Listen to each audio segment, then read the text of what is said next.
നമസ്കാരം. മീഡിയ കമ്പാനിയുടെ വളരെ പ്രധാനപ്പെട്ട ഡെയിലി അപ്ഡേറ്റിലേക്ക് സ്വാഗതം. എല്ലാവരും അറിഞ്ഞിരിക്കേണ്ട പ്രധാനപ്പെട്ട കുറച്ച് ഇൻഫർമേഷൻ വീഡിയോ വഴി ഷെയർ ചെയ്യുന്നു. ഏറ്റവും ആദ്യത്തെ പ്രധാന അറിയിപ്പ്, നമ്മളുടെ സംസ്ഥാനത്തെ റേഷൻ ആനുകൂല്യങ്ങൾ വാങ്ങുന്നവർ പ്രത്യേകം ശ്രദ്ധിക്കുക. കഴിഞ്ഞ ദിവസങ്ങളിലെല്ലാം തന്നെ ഇപോസ് മെഷീനിലെ തകരാറുകൾ ഇപ്പോൾ രേഖപ്പെടുത്തുന്നുണ്ട്. അപ്പോൾ ഇങ്ങനെ സംഭവിക്കുമ്പോൾ നമുക്ക് റേഷൻ ആനുകൂല്യങ്ങൾ വിതരണം ചെയ്യാൻ സാധിക്കാതെ വരുന്ന ഒരു സ്ഥിതിയുണ്ട്. അപ്പോൾ റേഷൻ കടകളിലേക്ക് എത്തുന്നതിന് മുൻപ് തന്നെ റേഷൻ കടയിൽ നിലവിൽ വിതരണക്കാരനുമൊക്കെ ആയിട്ട് ബന്ധപ്പെട്ട് ഇപോസ് മെഷീനിൽ കംപ്ലൈൻറ്റുകളില്ല എന്നൊരു കാര്യം കൃത്യമായിട്ട് സ്ഥിരീകരിക്കുക. അതിനുശേഷം റേഷൻ ആനുകൂല്യങ്ങൾ വാങ്ങാൻ പോകുന്നതിന് വേണ്ടി ശ്രദ്ധിക്കേണ്ടതാണ്. അപ്പോൾ എല്ലാ റേഷൻ കാർഡുകൾക്കും ആനുകൂല്യം വിതരണം ചെയ്യുന്നത് ബയോമെട്രിക് അധിഷ്ഠിതമായിട്ടാണ്. ഇത്തരത്തിൽ ഇപോസ് മെഷീനിൽ തകരാറുകൾ വന്നു കഴിഞ്ഞാൽ പിന്നീട് വിതരണം അസാധ്യമാകും. അപ്പോൾ റേഷൻ ആനുകൂല്യങ്ങൾ വാങ്ങാൻ വേണ്ടി മാത്രമായിട്ട് കടകളിലേക്ക് പോകുന്നവർ നിലവിൽ നിരാശരായിട്ട് മടങ്ങേണ്ടി വരുന്ന സാഹചര്യം ഇപ്പോഴുണ്ട്. അതുകൊണ്ടൊക്കെ തന്നെയാണ് കൃത്യമായിട്ട് വിളിച്ചന്വേഷിച്ച ശേഷം പോകുന്നതിന് വേണ്ടി പ്രത്യേകം അറിയിക്കുന്നത്. രണ്ടാമത്തെ മറ്റൊരു പ്രധാനപ്പെട്ട അറിയിപ്പ്, നമ്മളുടെ സംസ്ഥാനത്തെ ആധാർ കാർഡുകൾ പുതുക്കുന്നതുമായി ബന്ധപ്പെട്ടിട്ടുള്ള ഒരറിയിപ്പാണ്. പ്രത്യേകിച്ച് വിദ്യാർത്ഥികളുടെ 5 വയസ്സ് മുതൽ 17 വയസ്സ് വരെയുള്ള വിദ്യാർത്ഥികൾക്ക് നിർബന്ധിത ബയോമെട്രിക് അപ്ഡേഷൻ ഉൾപ്പെടെയുള്ള കാര്യങ്ങളുണ്ട്. അത് കൃത്യമായിട്ട് വിദ്യാർത്ഥികളുടെ ചെയ്യിച്ചിരിക്കണം. അല്ലാത്ത പക്ഷം വിദ്യാർത്ഥികളുടെ സ്കൂൾ സർട്ടിഫിക്കറ്റുകൾ, വിവിധ സ്കോളർഷിപ്പുകൾ, ബാങ്ക് അക്കൗണ്ട് ഓപ്പണിങ്, ഇങ്ങനെ പല കാര്യങ്ങൾക്ക് അത് തടസ്സം സൃഷ്ടിക്കുന്നുണ്ട്.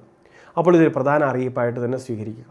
അക്ഷയ കേന്ദ്രങ്ങൾ വഴി ഇത് ചെയ്യുന്നതിന് വേണ്ടി സാധിക്കുന്നതായിരിക്കും. അത് മാത്രമല്ല, പേരിലും മേൽവിലാസത്തിലും എന്തെങ്കിലുമൊക്കെ തെറ്റുകളുണ്ടെങ്കിൽ അതിപ്പോൾ തന്നെ തിരുത്തുകയാണെങ്കിൽ ഭാവിയിൽ വിവിധ സർട്ടിഫിക്കറ്റുകൾക്കിലൊക്കെ ഉണ്ടാകുന്ന പ്രശ്നങ്ങൾ നമുക്കിപ്പോൾ തന്നെ പരിഹരിക്കുന്നതിന് വേണ്ടിയും സാധിക്കുന്നതായിരിക്കും. മൂന്നാമത്തെ മറ്റൊരു പ്രധാനപ്പെട്ട അറിയിപ്പ്, കർഷകരെ സംബന്ധിച്ചിടത്തോളം കർഷക ID പ്രധാനപ്പെട്ട ഒരു കാര്യമാണ്. നമ്മുടെ കൃഷിഭൂമിയുമായി ബന്ധപ്പെട്ടുള്ള ഒരു രജിസ്ട്രേഷനാണിത്.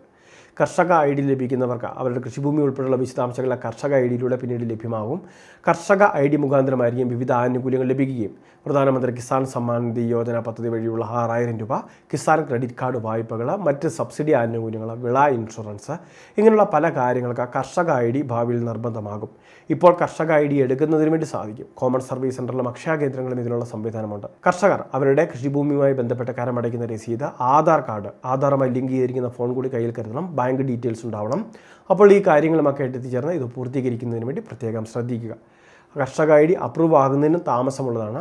അപ്പോൾ ഇടയ്ക്കിടയ്ക്ക് സ്റ്റാറ്റസ് ചെക്ക് ചെയ്യുന്ന ഉൾപ്പെടെയുള്ള കാര്യങ്ങളും കർഷകർ ചെയ്യേണ്ടതാണ്. ഏറ്റവും അവസാനത്തെ പ്രധാന അറിയിപ്പ്, കർഷകർക്ക് മറ്റൊരു പ്രധാനപ്പെട്ട അറിയിപ്പുള്ളത്, കാർഷിക ഉപകരണങ്ങൾ സബ്സിഡി നിരക്കിൽ ലഭിക്കുന്ന കാർഷിക യന്ത്രവൽക്കരണ ഉപപദ്ധതി. 50% സബ്സിഡിയിൽ വരെ കർഷകർക്ക് കാർഷിക ഉപകരണങ്ങൾ ലഭ്യമാകുന്നു.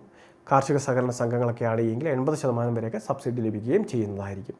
സംസ്ഥാന സർക്കാർ 100 ദിന കർമ്മ പദ്ധതിയിൽ ഉൾപ്പെടുത്തി ആദ്യഘട്ടത്തിൽ വരുന്ന അപേക്ഷകൾക്ക് മുൻഗണന നൽകി വളരെ വേഗം തുക വിതരണം ഉൾപ്പെടെയുള്ള കാര്യങ്ങൾ നിർവഹിക്കുന്നതായിരിക്കും. വളരെ പ്രധാനപ്പെട്ട കുറച്ച് ഇൻഫർമേഷനാണ് ഷെയർ ചെയ്തത്. ഇതുപോലുള്ള അറിയിപ്പുകൾക്ക് ചാനൽ സബ്സ്ക്രൈബ് ചെയ്യുക, ഫോളോ ചെയ്യുക.